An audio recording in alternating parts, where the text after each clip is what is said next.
မင်္ဂလာတော်ကြောင့်မောင်ဝင်ရမိုးနဲ့မင်္ဂလာတော်သမီးမက်ကီတဲ့ဘူးတို့ရဲ့မင်္ဂလာ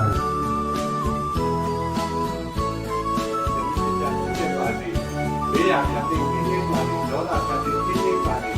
ချင်းရဲခတ်တဲ့နေကင်းငိမ့်ပြီးတော့ကောင်းကျိုးလူပြင်ဆန္ဒတဏှိတခြားတူပါပြီသာသနာပြုနိုင်တဲ့ပုဂ္ဂိုလ်မြတ်ကြီးဖြစ်ပါစေတရားပြုတရားမြတ်တွေရပါစေကျမ်းမာချမ်းသာကိုယ်ခန္ဓာလူရာဌာနပြည့်ပါစေအန္တရာယ်ကင်းဘေးတွေရှင်းလက်ငင်းချမ်းသာကြပါစေဗျာ